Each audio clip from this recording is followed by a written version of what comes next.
매일 성경과 함께하는 오늘의 큐티 시간입니다.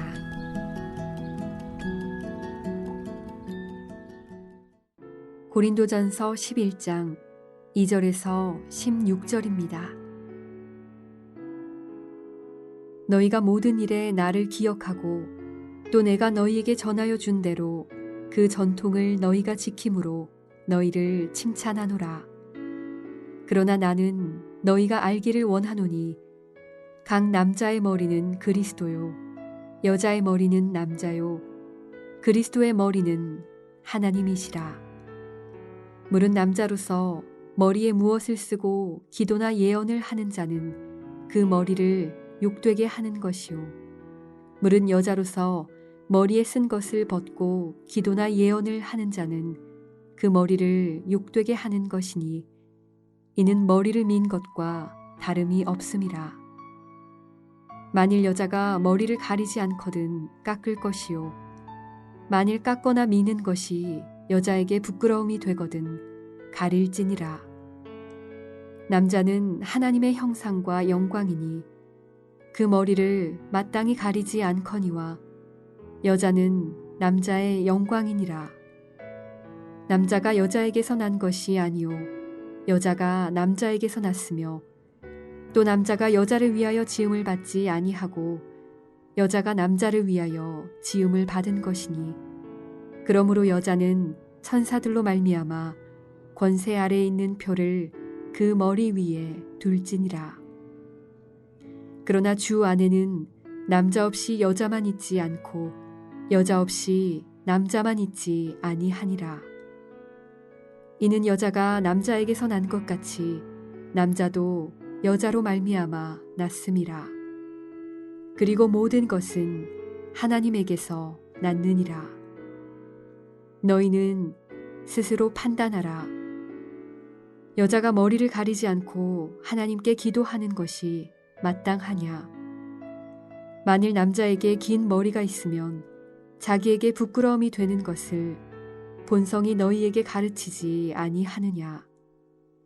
만일 여자가 긴 머리가 있으면 자기에게 영광이 되나니 긴 머리는 가리는 것을 대신하여 주셨기 때문이니라. 논쟁하려는 생각을 가진 자가 있을지라도 우리에게나 하나님의 모든 교회에는 이런 관례가 없느니라.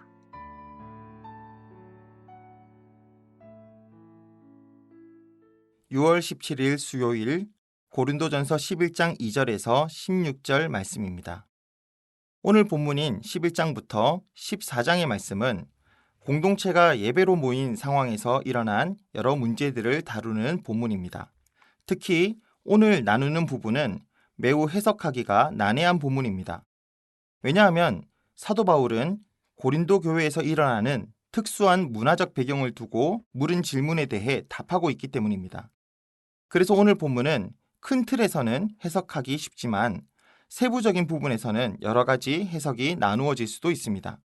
본문에 나타나는 문제는 예배 중에 일어나는 문제입니다. 아마도 고린도 교회에서 바울에게 이 문제를 가지고 논의를 했던 것 같습니다. 그리고 사도 바울은 여기에 대답을 하고 있습니다. 2절에 보면 바울은 먼저 고린도 교인들이 사도 바울이 지난번에 전하여 준 대로 그 전통을 잘 지키고 있다고 칭찬하고 있습니다. 아마도 갈라디아서에서 말씀처럼 이들에게 자유가 주어졌고 남녀가 주 안에서 평등하다 한 이야기를 고린도 교회는 잘 받아들였던 것 같습니다. 그래서 5절과 같이 여인들도 예배 시간에 기도를 하거나 예언을 하는 공적인 행동들이 그 시대에 가능했던 것입니다. 그런데 문제는 바울이 말한 이 전통을 넘어서서 그 사람들이 공유하던 관습을 깨뜨린 일들이 나타나기 시작했습니다. 그래서 4절 말씀과 같이 어떤 남자들은 머리에 무엇을 쓰고 기도나 예언을 하기 시작했고 어떤 여자들은 5절 말씀과 같이 머리에 쓴 것을 벗고 기도하거나 예언하는 경우가 있었기 때문입니다. 아마도 어떤 사람들은 바울이 준 말씀에 따라 이 행위는 자유한 것이다 라고 봤던 사람이 있었을 것이고 어떤 사람들은 그러한 모습을 보며 마음이 불편했던 사람이 있었을 것입니다. 그래서 이 부분을 가지고 바울에게 자문을 했던 것이죠.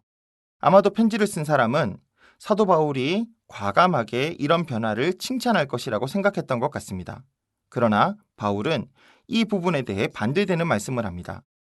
3절에 보면 그러나 나는 알기를 원한다 라고 말하며 남녀가 차별은 없지만 구별을 할 필요가 있다고 설명합니다.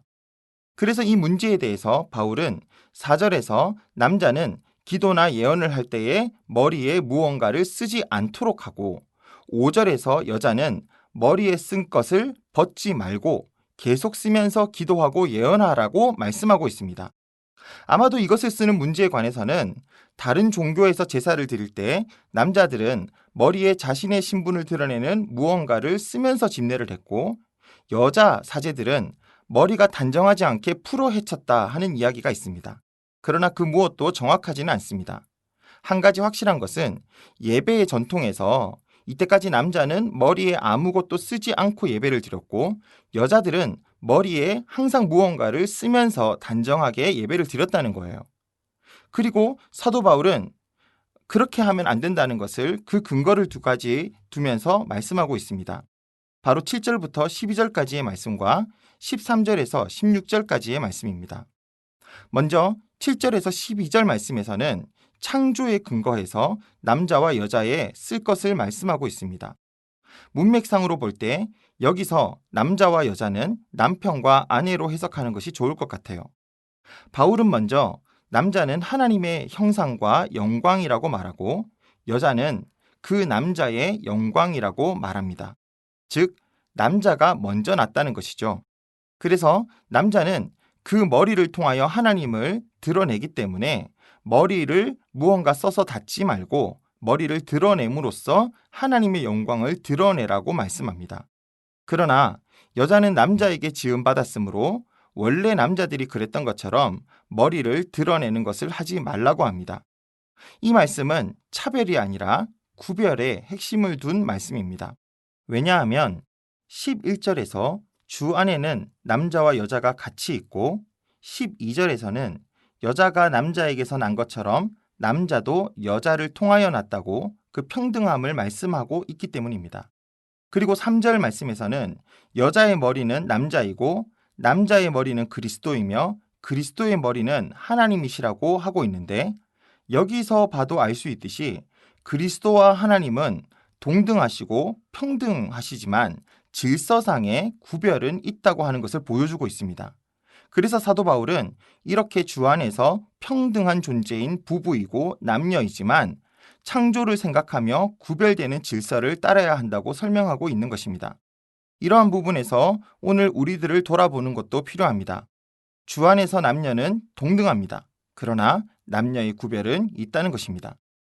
두 번째로 13절에서 16절 말씀에서는 그 당시 관습을 전제로 해서 이 글을 읽고 있는 고린도 교회 독자들에게 질문 형태로 대답하고 있습니다. 먼저 13절 말씀입니다.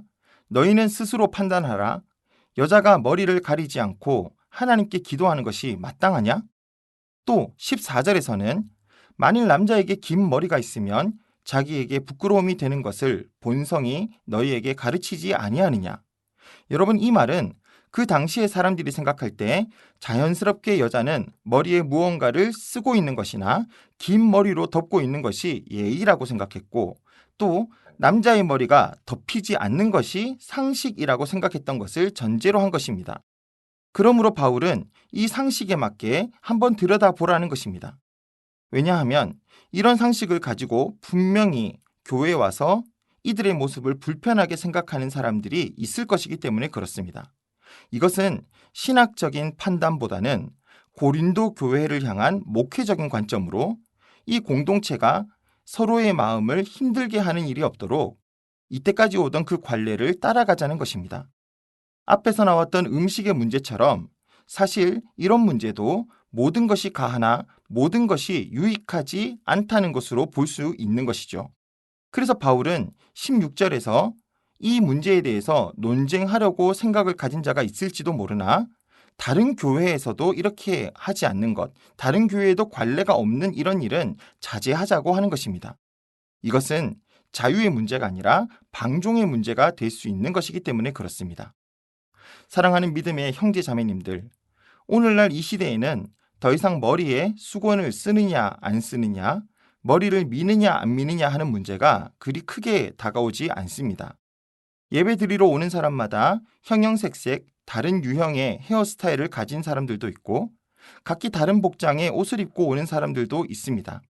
우리는 더 이상 이런 문제 때문에 하나님과의 관계나 구원이 막혀버릴까봐 걱정하지 않으셔도 됩니다. 복음이라는 선물을 받았기 때문입니다. 그러나 이 복음의 자유가 하나님이 만들어 놓으신 귀한 원리를 침범하는 우를 범하지 말아야 합니다. 또한 우리의 자유는 하나님의 영광을 주어졌기 때문에 우리는 하나님이 구별하신 것들을 읽고 듣고 연구해서 알도록 해야 합니다.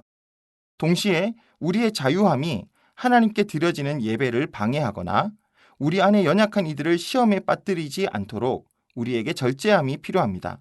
그것이 바로 예수님께서 우리에게 보여주셨던 절제의 사랑이요, 우리가 원리로 삼고 살아가야 하는 것입니다. 오늘도 우리가 사람들로 하여금 하나님의 영광을 드러내는 통로가 되게 함을 의식하며 살아갑시다. 그때 그리스도 안에서 누리는 참 자유함을 나로부터 해서 나를 보는 모든 사람에게 넘겨줄 수 있을 것입니다. 기도하겠습니다. 하나님 아버지, 감사합니다. 우리에게 여러 가지 선택지가 있지만 우리가 내 욕망대로 선택하는 것이 아니라 주의 말씀을 통해 주님의 영광을 드러내는 선택을 결정할 수 있는 힘을 주셔서 감사합니다. 주님, 함께 모여서 드리는 예배 때나 흩어져서 살아가는 우리의 삶의 예배 속에서 우리의 모든 삶이 복음을 막는 것이 아니라 복음을 드러내는 삶이 되게 하여 주시옵소서. 오늘도 신실하신 하나님이 우리를 이끌어 가실 것을 기대하며 예수님의 이름으로 기도드립니다. 아멘.